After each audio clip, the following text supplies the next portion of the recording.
الأنبياء والمرسلين أما بعد فأعوذ بالله من الشيطان الرجيم بسم الله الرحمن الرحيم قال الله تبارك وتعالى في القرآن المجيد وأما بنعمة ربك فحدث وقال الله تبارك وتعالى في شان حبيبه إن الله وملائكته يصلون على النبي يا أيها الذين آمنوا صلوا عليه وسلموا تسليما اللهم صل على سيدنا ومولانا محمد وعلى آله وبارك وسلم. حضور نبی اکرم سرور دو عالم نور مجسم شفیع معظم رسول محتشم شاہ آدم و بنی آدم صلی اللہ تعالی علیہ وسلم کی ذات اقدس پر درود و سلام بھیجنا یقیناً بے شمار فضائل و برکات کا ذریعہ ہے اور اللہ تبارک و تعالی کی بارگاہ میں انتہائی پسندیدہ عمل بھی ہے. سبحان اللہ. جب بھی درود و سلام پڑھتے ہیں اللہ تبارک و تعالی قبول فرماتا ہے. آقا کونین صلی اللہ تعالی علیہ وسلم کی بارگاہ میں پہنچتا ہے. لیکن اگر عشق اور محبت سے پڑھا جائے آقا کونین صلی اللہ تعالی علیہ وسلم کی یاد میں ڈوب کر جب درود و سلام پڑھا جاتا ہے تو اس کی فضیلت اور اس کا اجر و ثواب اور اس کا انداز کیسا ہوتا ہے کہ آقا کونین صلی اللہ تعالی علیہ وسلم نے ارشاد فرمایا اسمع صلاۃ اہل محبتی و عارفہم کہ عاشقوں کا درود میں خود سنتا ہوں و عارفہم اور انہیں پہچانتا بھی ہوں. تو کیسی سعادت مندی ہے بندہ مومن کے لیے غلام مصطفیٰ کے لیے کہ جب یہ محبت اور شوق سے آقا کونین صلی اللہ تعالی علیہ وسلم کی ذات پر درود پڑھتا ہے تو اس کا درود آقا خود سماعت کرتی ہے. اور پھر اسے کیسی عظمت ملتی ہے کہ وہ عارفہم آقا اسے پہچانتے اور جسے نبی اکرم صلی اللہ علیہ وسلم پہچان لیں گے کل روز قیامت کہہ دیں گے کہ یہ ہمارا غلام ہے یقیناً اس کے بیڑے پار ہو جائیں. اللہ تبارک و تعالی ہمیں کثرت سے اور محبت شوق سے درود و سلام پڑھنے کی توفیق عطا فرمائے.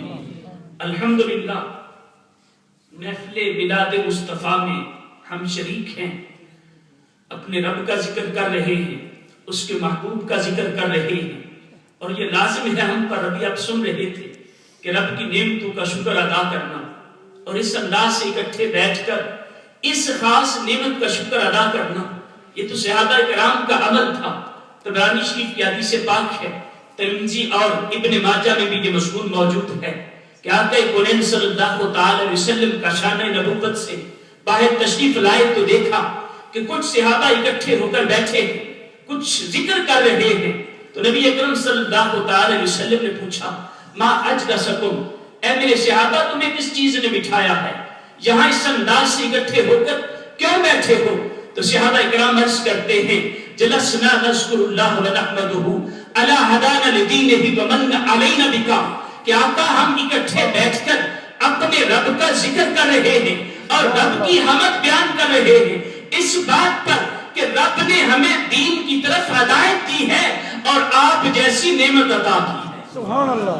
جب صحابہ یہ عرض کرتے ہیں تو نبی اکرم صلی اللہ تعالی علیہ وسلم نے منع نہیں کیا کہ میرے صحابہ ایسا نہ کیا کرو یہ تمہارا انداز درست نہیں ہے یا میری شریعت میں اس کی اجازت نہیں ہے بلکہ آقا کونین صلی اللہ تعالی علیہ وسلم نے فرمایا میرے صحابہ تمہارے بتانے سے پہلے مجھے جبریل امین نے خبر دے دی ہے کہ تم یہ زمین پر بیٹھ کر عمل کر رہے ہو ان اللہ یباہی بکم الملائکہ اور تمہارا رب تمہارے اس عمل پر آسمانوں میں فرشتوں کے سامنے فخر کر رہا. سبحان اللہ.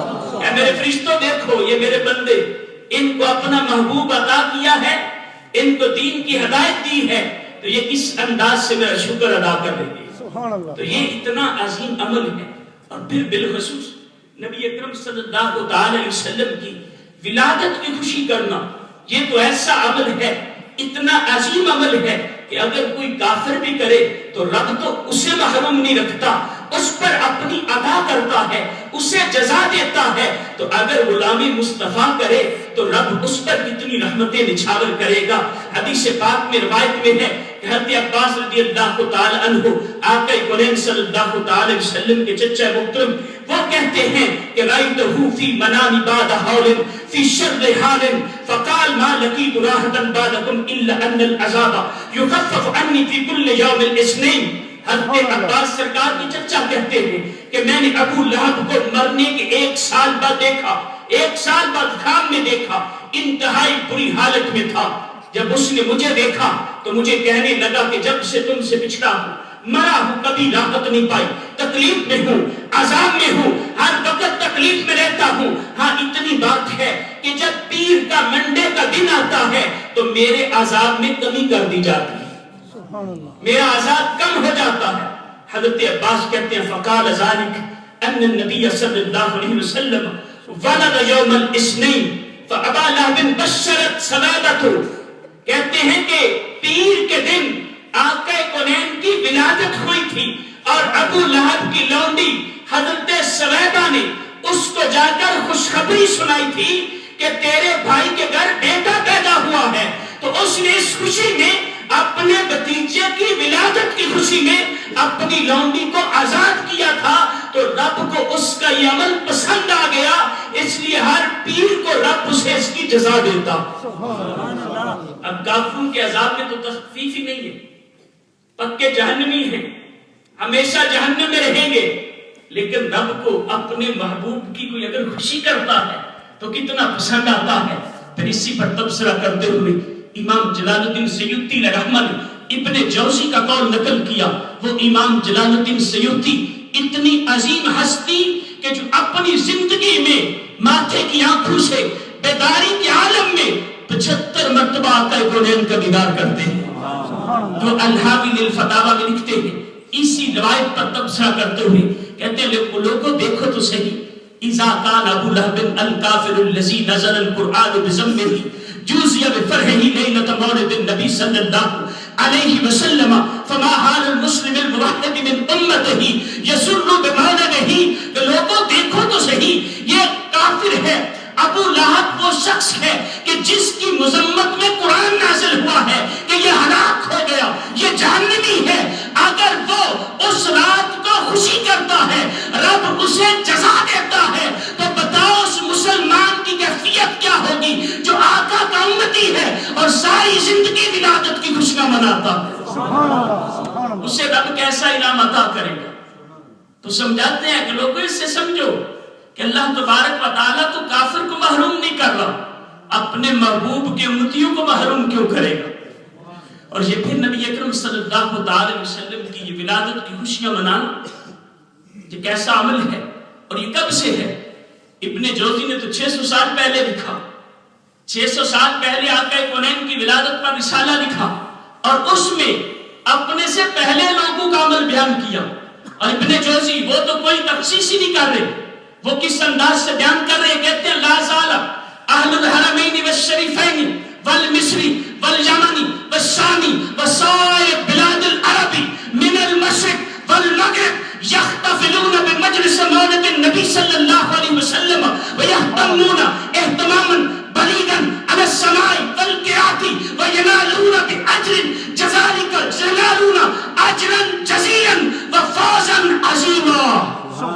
ابن جوزی کہتے ہیں لوگوں یہ آج کا عمل نہیں ہے، 600 سال پہلے وہ لکھ رہے ہیں اور کہتے ہیں لا زالا ہمیشہ سے حرمین شریفین، مکہ والے، مدینہ والے، مصر والے، یمن والے، شام والے، سائر بلاد العرب، عرب کے سارے شہروں والے یحتفلون بمجلس مولد النبی صلی اللہ علیہ وسلم، فرماتے ہیں کہ وہ جب میلاد النبی کا مہینہ آتا تھا تو آقا کونین کی ولادت کی خوشی میں محفلیں سجاتے تھے، وَيَحْتَمُونَ اِحْتِمَامًا بَلِيغًا عَلَى السَّمَاعِ وَالْقِرَاءِ، اور بڑے بڑے اہتمام کرتے تھے، بڑے بڑے ارینجمنٹس کرتے تھے، اور جب لوگ آتے تو کچھ سننے کے لیے بیٹھ جاتے تھے، کچھ سنانے کے لیے بیٹھ جاتے تھے، اور جب وہ یہ عمل کرتے تھے وَيَنَالُونَ بِذَلِكَ أَجْرًا جَزِيلًا وَفَوْزًا عَظِيمًا، جب وہ یہ عمل کرتے تھے تو رب تعالیٰ انہیں نہ ختم ہونے والا اجر عطا فرماتا تھا۔ سبحان اللہ، سبحان اللہ۔ وَفَوْزًا عَظِيمًا، اور بڑی کامیابی، اور بڑی کامیابی کیا ہے؟ علماء فرماتے ہیں وہ جہنم سے آزادی ہے۔ تو ابن جوزی کہتے ہیں کہ جو لوگ یہ عمل کرتے تھے رب ذوالجلال انہیں نہ ختم ہونے والا اجر عطا کرتا تھا، اور انہیں اس کے بدلے میں جنت کے پروانے عطا فرماتا تھا۔ کیسا عظیم عمل، اور ہمارے اسلاف کا، ہمارے اکابر کا اس پر عمل رہا، وہ کرتے رہے اور اس کے بدلے میں رب کی بارگاہ سے انعام پاتے رہے۔ اور یہ ہم پر لازم بھی ہے کہ میں نے جو آیت کریمہ تلاوت کی ہے وَأَمَّا بِنِعْمَةِ رَبِّكَ فَحَدِّثْ، قرآن کہہ رہا ہے، رب کہہ رہا ہے کہ اپنے رب کی نعمت کا چرچا کرو۔ یعنی جب تمہیں رب کوئی نعمت عطا کرے تو اس کا چرچا کرو، اور عام نعمت کی بات ہے، مطلقاً نعمت کی بات ہے کہ ہر نعمت کا، جو بھی نعمت تمہیں دی جائے جسے نعمت سمجھتے ہو، شریعت میں جو نعمت ہے اس کا چرچا کرو۔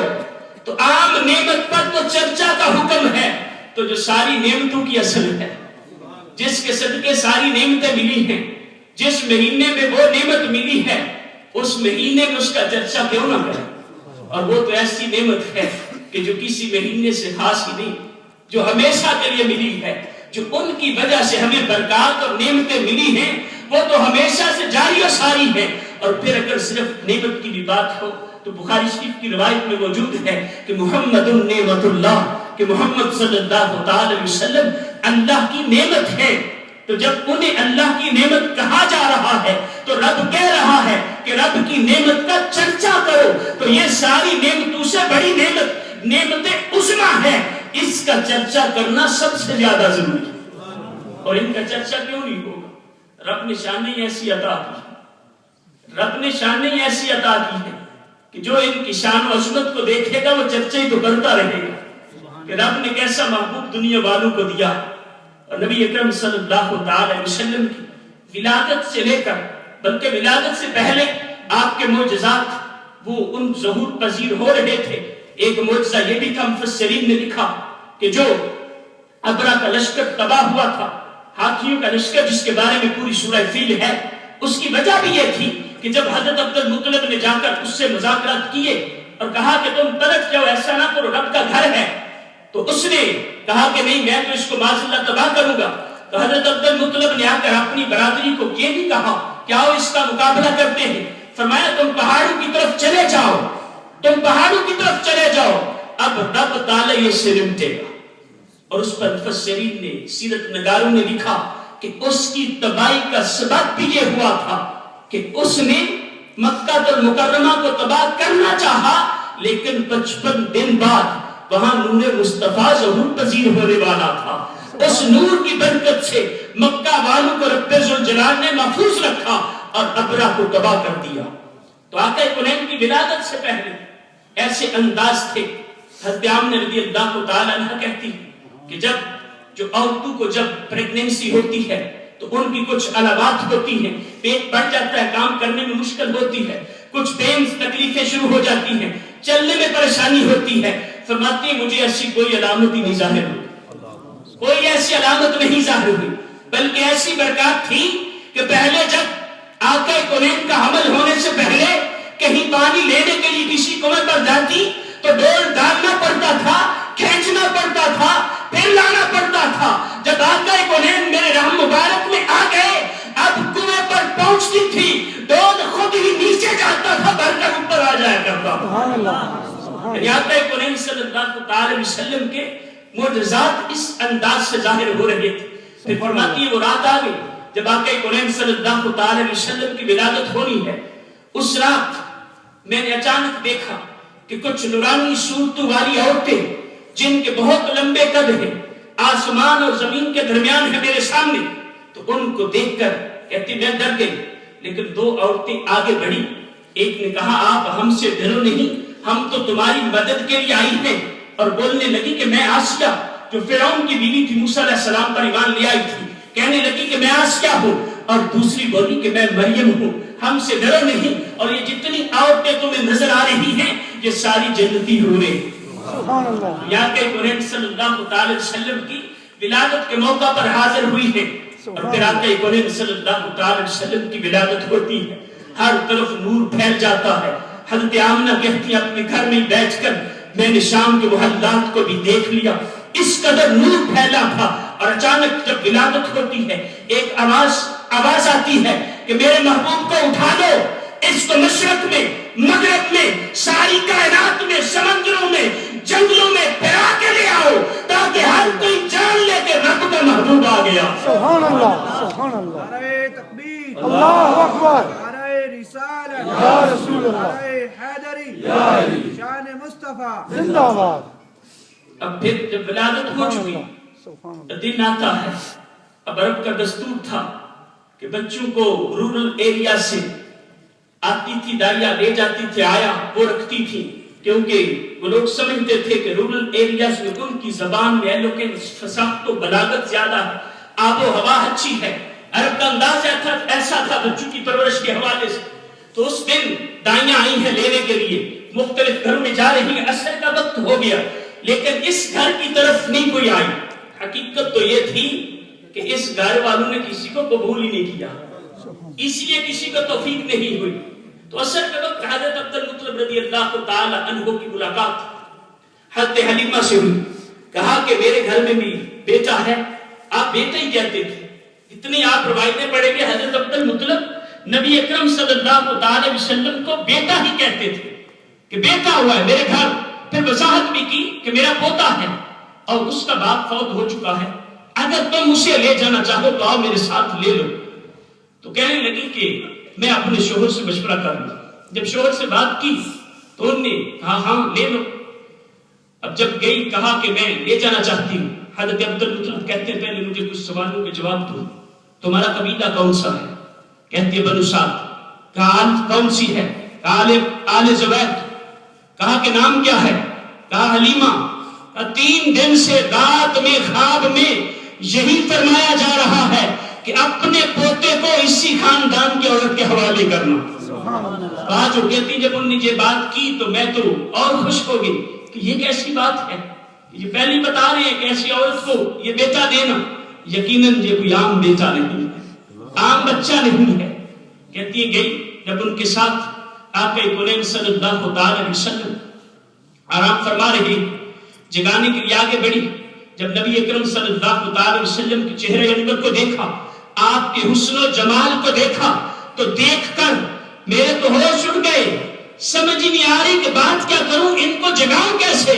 کتنی دیر دیکھتی ہی رہ گئی، جب کتنی دیر کے بعد میرے ہوش سنبھلے، میں نے ہاتھ بڑھایا کہ نبی اکرم صلی اللہ علیہ وسلم کو جگاؤں۔ آپ سو رہے تھے، اٹھا کر سامنے کیا، کہتی جو ہی سامنے کیا آقا کریم صلی اللہ علیہ وسلم نے آنکھیں کھول دی اور مسکرانا شروع کر دیا۔ یقیناً آقا فرما رہے ہوں گے کہ وہ خوش بخت آ گئی ہے جس کے آنگن میں میرے دم قدم سے بہار آئے گی۔ جب آپ مسکرا رہے ہیں تو حضرت حلیمہ دیکھ کر کہتی ہیں کہ آج تک اتنا حسین بچہ نہیں دیکھا۔ حضرت آمینہ پاس تھی، کہنے لگی کہ حلیمہ تو نے دیکھا ہی کیا ہے، تو گاؤں سے آئی ہے، میں مکہ شہر میں رہتی ہوں، میں نے آج تک اتنا حسین بچہ نہیں دیکھا۔ حضرت عبد المطلب پاس کھڑے تھے، کہتے بیٹی آمینہ تم نے کیا دیکھا ہے؟ میں نے عرب کو دیکھا، فارس کو دیکھا، روم کو دیکھا، ان کے سارے شہروں کو دیکھا، میں نے اتنا حسین بچہ نہیں دیکھا۔ تو میرا ذوق وجدان کہتا ہے کہ جبریل امین آئے ہوں گے اور کہا ہوگا اے عبد المطلب تم نے کیا دیکھا؟ میں نے سدرۃ المنتہا سے لے کر تخت الصراط تک 14 طبق دیکھے ہیں، اتنا حسین بچہ نہیں دیکھا۔ اور رب نے فرمایا ہوگا اے جبریل تو دیکھتا کیسے؟ میں نے کوئی دوسرا ایسا بنایا ہی نہیں ہے۔ سبحان اللہ۔ اور یقیناً رب ذوالجلال نے کوئی دوسرا ایسا بنایا ہی نہیں۔ اور جبریل امین تو اعلان کرتے تھے، جبریل امین کم و بیش 1,24,000 پیغمبروں کی بارگاہ میں آنے والے، وہ تو اعلان کرتے تھے کلبت مشارق الارض ومغاربها ولم ارى رجلا افضل من محمد، کہ میں نے مشرق کو دیکھا، مغرب کو دیکھا، ساری کائنات کو دیکھا، محمد عربی جیسا کوئی نہیں دیکھا۔ اور میرے امام اسی کی تشریح کرتے ہیں، یہی بول سدرہ والے کہ چمنے جہاں کے تھالے سبھی میں نے چھاڑ ڈالے، تیرے پائے کا نہ پایا، تجھے یک نے یک بنایا، تجھے حمد ہے خدایا۔ سبحان اللہ۔ واقعی کونین صلی اللہ تعالی علیہ وسلم کو رب ذوالجلال نے منفرد بنایا ہے کہ ان جیسا کوئی دوسرا نہیں ہے۔ حضرت حلیمہ سعدیہ رضی اللہ تعالی عنہا کہتی ہیں میں نے آقا کونین صلی اللہ تعالی علیہ وسلم کو دودھ پلانا شروع کیا، اور آپ فرماتی ہیں کہ اس سے پہلے اتنی بھوک اور قحط تھا کہ میرا ایک بچہ تھا، ایک بیٹا جو دودھ پیتا تھا، تو میں جب اس کو دودھ پلاتی تو وہ سیر نہیں ہوتا تھا، اس کے لیے وہ کافی نہیں ہوتا تھا، اور ساری رات وہ روتا تھا، ہم سو نہیں سکتے تھے۔ جب آقا کونین صلی اللہ تعالی وسلم کو میں نے دودھ پلایا، آقا کونین صلی اللہ تعالی وسلم نے دودھ پیا ایک طرف، جب دوسری طرف آپ کو کیا تو آپ نے دودھ نہیں پیا، دوسری طرف کا چھوڑ دیا۔ اور آپ فرماتی ہیں ہمیشہ ایسا ہوتا، ایک طرف سے دودھ پلاتی آپ پی لیتے، جب دوسری طرف کوشش کرتی تو آپ نہ پیتے۔ اور اس پر محدثین مفسرین سیرت نگاروں نے لکھا کہ آقا کونین صلی اللہ تعالی علیہ وسلم تو عدل کرنے والے اور عادل بن کر آئے تھے، یہ کیسے ہو سکتا تھا کہ اس کا ایک اور بھی بیٹا تھا، آقا کونین اس کے حصے کا دودھ کیسے پی سکتے تھے؟ آقا کونین تو سب کو حق دلوانے آئے تھے، سبحان اللہ۔ کہ آپ کبھی بھی دوسری طرف سے دودھ نہیں پیتے تھے۔ کہتے ہیں آپ نے دودھ پی لیا، پھر بات چیت ہوئی، میں لے کے چلی، میں نے کہا کہ اجازت ہو، گھر والوں نے کہا کہ ٹھیک ہے جاؤ۔ جب لے کے چلی تو میں نے کہا کہ کعبہ کا جاتے ہوئے طواف کر لوں، کہ اس وقت بھی لوگ کعبہ معظمہ کا احترام کرتے تھے، طواف کرتے تھے۔ تو کہتی کعبہ کی طرف گئی کہ جانے سے پہلے کعبہ کا طواف کر لوں۔ جب طواف شروع کرنے سے پہلے حجر اسود کے پاس ہے، تفسیر مظری میں قاضی ثناء اللہ پانی پتی لکھتے کہ جب حضرت حلیمہ سعدیہ نبی اکرم صلی اللہ تعالی علیہ وسلم کو اٹھا کر حجر اسود کے قریب آئے